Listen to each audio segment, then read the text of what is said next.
ईशल को उसके मैके छोड़ के आ जाओ। गम है या खुशी है तू। क्या हुआ आशिर, तुम यहाँ क्यों खड़े हो? पापा को मीट कर रहा हूँ।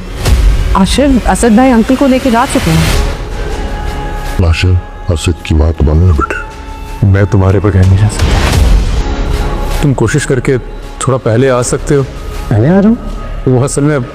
बाबा तुम्हें बहुत याद कर रहे थे। ड्रामा सीरियल चालबाज की अगर बात की जाए तो आयज़ा की जो चालें हैं अब वो कामयाब होना शुरू हो गई हैं। आयज़ा ने जो ईशल के ख़िलाफ़ जाल बुना है, ईशल बेचारी उसमें ना चाहते हुए भी फंस गई है। आयज़ा ने इस बार अपने शोहर को अपने एतमाद में लिया और ऐसी हरकत कर डाली कि ईशल को फंसा दिया, जबकि ईशल बेचारी बेकसूर होते हुए भी उसके पास कोई भी सबूत नहीं है अपनी बेगुनाही ज़ाहिर करने का। लेकिन यहाँ पर ईशल के हक़ में एक बात ये अच्छी ज़रूर है कि उसका अपना शौहर उस पर एतबार कर रहा है और उसको लगता है कि ईशल ऐसी घटिया हरकत नहीं कर सकती। लेकिन अगर बात की जाए आशिर के अब्बू की तो उनको भी लगता है कि हो सकता है ईशल ने ये काम कर दिया हो, क्योंकि उनको लगता है कि आयज़ा ने जो ईशल पर हाथ उठाया था वो वाली बात ईशल ने अपनी अम्मी को बता दी है, और ईशल की अम्मी ने जो फ़ोन करके ताया अबू को बातें सुनाई थी वो इसी का रिएक्शन था। लेकिन वो इस बात से बेखबर हैं कि ईशल ने ऐसी वैसी कोई भी हरकत नहीं की और ना ही अपनी अम्मी को उस वाक़ये के बारे में बताया है, बल्कि उसकी अम्मी को जो बातें पता चली हैं वो उस मुलाजमा के थ्रू पता चली हैं जो कुछ अरसा इनके घर में काम करने आई थी, और उस मुलाजमा ने जो बातें बताई थी वो तो उसका रिएक्शन था। और जब इनके अपने ही मुंह से निकल गई ये बात कि हम शर्मिंदा हैं कि आयज़ा ने ईशल पर हाथ उठाया, तो अब तो उनका रिएक्शन देखने वाला बनता है, क्योंकि आयज़ा को कोई भी हक़ नहीं पहुंचता ईशल पर हाथ उठाने का। और इस बात के ख़िलाफ़ तमाम घर वाले भी थे, ना सिर्फ हाशिर बल्कि असद भी इस बात के ख़िलाफ़ था, और ताया अबू ने भी इसके ईशल का बहुत साथ दिया था। और आयज़ा ने तो चालबाजी करते हुए माफ़ी मांगने की एक्टिंग भी की थी, लेकिन यहाँ पर ईशल ने बड़ापन दिखाते हुए माफ़ी मांगने से इनकार कर दिया और कहा कि मैं ऐसे ही माफ़ कर दूँगी, बस ये घर है, ये बातें हो जाती हैं। मगर यहाँ पर आशिर के अबू को लगता है कि ईशल ने सब घर वालों के सामने अच्छा बनने की एक्टिंग की है और हमारे नज़रों में अच्छी तो बन गई है, और उस मौके की मुनासबत से सबकी दाद भी बटोर ली है। लेकिन उसके बावजूद भी उसने अपनी अम्मी को शिकायत लगा दी है, और उसकी अम्मी ने जो फ़ोन करके इनको बातें सुनाई हैं उसकी वजह से भी इनकी तबीयत जो है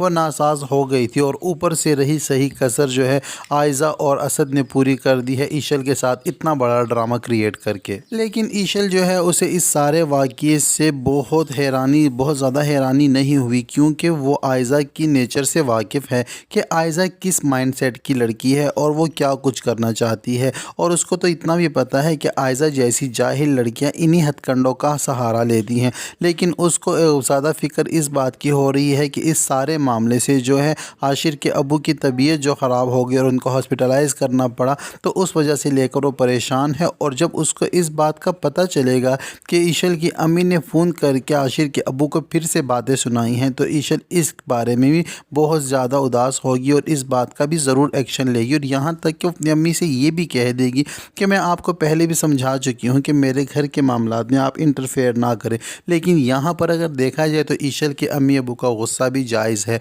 क्योंकि अगर वो ये बात नहीं उठाती या अपनी बात उनके आगे नहीं रखते तो फ्यूचर में चलकर आयज़ा जो है और ज़्यादा दलेर हो जाएगी और ईशल के साथ कुछ भी कर सकती है। और अब तो उसने कर ही दिया, ईशल पर इतना बड़ा इल्ज़ाम लगा दिया कि ईशल ने ही एक्सपायर मेडिसिन दोनों को दी हैं, आयज़ा को भी और ताया अबू को भी, और उनको मारने की भी कोशिश की है और आयज़ा के बच्चे को भी नुकसान पहुंचाने की कोशिश की है। जब ये बात आयज़ा की अपनी अम्मी को पता चलती है तो वो भी ये यकीन करने से इनकार कर देती हैं और अपनी बेटी से ये कहती हैं कि ईशल ऐसी लड़की है ही नहीं। लेकिन अपनी सगी माँ के मुंह से ईशल की तारीफ़ और तरफदारी सुनकर आयज़ा गुस्से में अपना अम्मी से बात कर रही होती है फ़ोन पर, और फ़ोन ही काट देती है, और फ़ोन काटने के बाद ख़ुद कलामी करते हुए ये कहती है कि आपको अपनी बेटी पर यकीन और एतमाद होना चाहिए, ना कि किसी ऐरी गैरी पर, और इसको तो मैं ऐसा सबक दिखाऊंगी कि इसकी नस्लें भी याद रखेंगी। अब आयज़ा यहाँ पर बहुत खुश है कि उसकी चाल कामयाब हो गई है, उसने जो सोचा था वो कर दिखाया,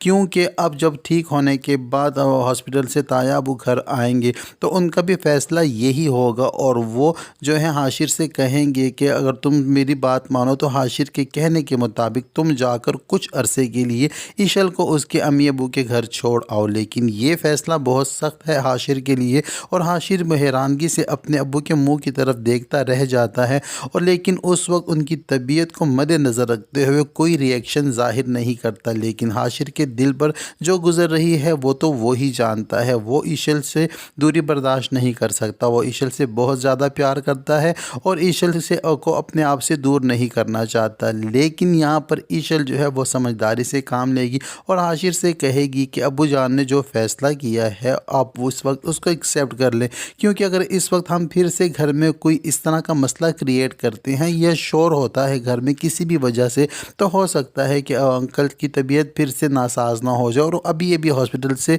घर आए हैं और अभी उनकी तबीयत इतनी स्टेबल नहीं है तो हमें मान लेना चाहिए। लेकिन यहाँ पर हाशिर जो है इशल से ये कह देता है कि मैं तुम्हारे बगैर रह नहीं सकता। तो इशल भी हाशिर को ये जवाब देते हुए कहती है कि अगर मेरे बगैर नहीं रह सकते तो क्या तुम अपने अब्बू और अपने भाइयों के बगैर रह लोगे मेरी अम्मी के घर में। तो यहाँ पर जो है हाशिर के लिए सख्त फैसला होने वाला है। अब देखना ये है कि हाशिर क्या फैसला देता है, क्या अपने भाई के अगेंस्ट जाकर इशल को अपनी अम्मी के घर नहीं छोड़ेगा, अपने ही पास रखेगा या खुद भी सामान उठाकर उसके साथ चल देगा। और ये बात जो है हाशिर के अब्बू से बर्दाश्त होने वाली नहीं है, क्योंकि इशल की अम्मी ने ये बात सिर्फ फ़ोन पे उनको डराने के लिए कही थी कि अगर मैं चाहूँ तो इन दोनों को किसी और अपार्टमेंट में शिफ्ट कर दूँ। तो इस वजह से उसके हाशिर के अब्बू की तबीयत नासाज हो गई थी। अगर हाशिर घर छोड़कर चला जाएगा तो फिर तो ताया अब्बू की तबीयत बिगड़नी ही बिगड़नी है, क्योंकि कोई भी माँ बाप अपने बच्चों को इस तरह लड़कर बिछड़ते हुए या जुदा होते हुए नहीं देख सकते। उधर दूसरी जानिब रोहान और अनाया भी अपने